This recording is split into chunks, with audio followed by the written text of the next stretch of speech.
To our channel కుటుంబ అనుబంధాలు episode number 2. Prem doctor కాబట్టి పల్స్ రేట్ చూసి చాలా సంతోషంగా ప్రియా ప్రియా అని పిలిచి తనపై కొంచెం వాటర్ చల్లి లేపి thank you Priya, thank you so much అని ముద్దులు పెట్టాడు. ఏమైంది ప్రేమ్ అని అయోమయంగా చూసింది. ఏమైంది ఏంటి ప్రియా, నువ్వు తల్లివి, నేను తండ్రిని కాబోతున్నాను, చాలా సంతోషంగా ఉంది అని. పద మనం వెళ్ళి పెద్దవాళ్ళకి చెప్పి వాళ్ళ ఆశీర్వాదం తీసుకుందాం అని బయటకు వెళ్ళారు. ఏదో విషయం చెప్తామని జమీందార్ గారు అందరూ ప్రేమ్ వాళ్ళ ఇంటికి వచ్చారు. ప్రేమ్ బయటకు వచ్చేటప్పటికి వీళ్ళందరూ ఉన్నారు. జమీందార్ గారు ప్రేమ్ని చూసి, అల్లుడు గారు బాగున్నారా, మేము మిమ్మల్ని కలవాలని వచ్చాము, ఎలా ఉన్నారు అని అడిగారు. బాగున్నాం మామయ్య గారు, మీరెలా ఉన్నారు, ఏంటి విషయం అని అడిగారు.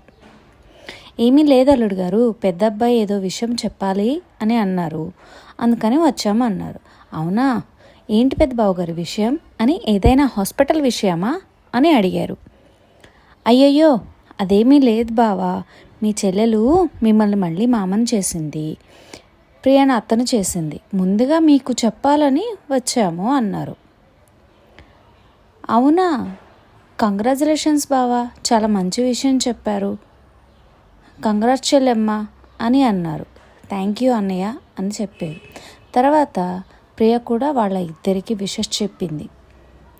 2 కుటుంబాలు ఆశీర్వదించారు. తర్వాత ప్రేమ్ ప్రియ ఒక పక్కకి వచ్చి అందరికీ ఎదురుగా నిలబడి అందరి వంక చూసి, మేము మీకు ఒక విషయం చెప్పాలని అనుకుంటున్నాం అన్నారు. అందరూ కలిసి ఏంటా అని ఆలోచిస్తూ ఉండగా, మేము త్వరలో తల్లిదండ్రులం కాబోతున్నాం అన్నారు. ప్రియ సిగ్గుపడింది. ప్రియ తల్లి తండ్రులు, అన్నయ్యలు, వదినలు చాలా సంతోషంగా కంగ్రాచులేషన్స్ బోత్ ఆఫ్ యూ చెప్పారు. ప్రేమ్ తల్లిదండ్రులు కూడా విషెస్ తెలిపారు. అందరూ కలిసి వాళ్ళని ఆశీర్వదించారు. అన్నయ్యలు ఇద్దరూ దగ్గరకు వచ్చి ప్రియను దగ్గరకు తీసుకొని, మా ప్రియ చాలా పెద్దదైంది అన్నారు ముద్దుగా చెల్లెల్ని చూసుకుంటూ. వదిలినిద్దరూ ప్రియకు ముటికలు విరిచారు. ప్రియ వాళ్ళ ప్రేమను చూసుకొని మురిసిపోయింది. అప్పుడే వాళ్ళ పెద్దన్నయ్య వాళ్ళ అబ్బాయి శ్రీహాన్స్ నర్సరీ నుండి ఇంటికి వచ్చాడు. ఏంటి అందరూ ఇక్కడ ఉన్నారు అన్నాడు. నువ్వేంటి నాన్న అప్పుడే స్కూల్ నుంచి వచ్చావు అన్నాడు వాళ్ళ బాబాయ్. అంటే మీరు స్కూల్కి రాలేదు, ఎందుకు రాలేదో తెలియదు, నాకు అక్కడ ఉండాలి అనిపించలేదు, అందుకే వచ్చేసాను అని చెప్పాడు.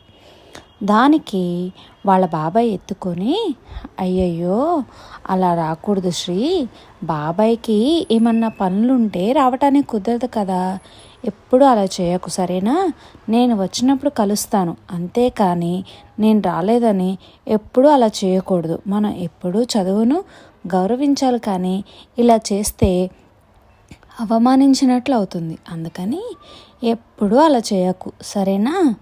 అలాగే బాబాయ్, సారీ, ఇంకెప్పుడూ చేయను అని ముద్దుగా చెప్పాడు. నా బంగారం అని జానకమ్మ దగ్గరికి తీసుకొని మొటికలు విరిచింది. నాన్న శ్రీ, నీకు ఒక తమ్ముడు ఒక బామ్మర్ది రాబోతున్నారు బంగారం, నువ్వు కరణ్ ఇద్దరూ కలిసి వాళ్ళిద్దరిని చక్కగా చూసుకోవాలి, ఓకేనా అని చెప్పారు. యాహూ, ఏ నాకు తమ్ముడు బామ్మర్ది వస్తున్నారు అని ఆనందంగా చిన్న చిన్న చేతులు కాళ్ళు ఆడిస్తూ డాన్స్ చేస్తూ ఉంటాడు. కరణ్ కూడా అన్న డాన్స్ చేస్తుంటే కరణ్ కూడా బోసు నవ్వులు నవ్వుతున్నాడు. శ్రీకి కరణ్కి 1 సంవత్సరం తేడా ఉంది. శ్రీకి 3 సంవత్సరాలు, కరణ్కి 2 సంవత్సరాలు. ఇక అలా నెలలు గడుస్తూ ఉన్నాయి. 2 ఇళ్ళు పక్క పక్కనే కాబట్టి అక్కడికి ఇక్కడికి జానకమ్మ గారు తిరుగుతున్నారు. రఘురామయ్య గారు ప్రియను తీసుకువెళ్తామంటే, ఇంట్లో 2 గర్భిణీ స్త్రీలు ఉన్నారు, అత్తయ్య గారు చేయలేరు, వద్దులేని మావయ్య గారు, ప్రియను అమ్మ చూసుకుంటారు అని ప్రేమ అక్కడే ఉంచేశాడు ప్రియను. శ్రీలీల తల్లిదండ్రులు వచ్చి, అమ్మాయి 5 నెలలు వచ్చాయి కదా, మేము తీసుకువెళ్తాం అంటే శ్రీలీల శ్రీకాంత్ ఒప్పుకోలేదు. నాకు హాస్పిటల్ పని మీద అక్కడికి ఇక్కడికి తిరగలేనని ఏమీ అనుకోవద్దు అత్తయ్య గారు, మేము చూసుకుంటాం, మీరు మా దగ్గర ఉంటామంటే మాకు ఎటువంటి ఇబ్బంది లేదు అని చెప్పారు. Thank you all. మీకు ఈ కథ నచ్చినట్లయితే ప్లీజ్ లైక్, షేర్, సబ్స్క్రైబ్.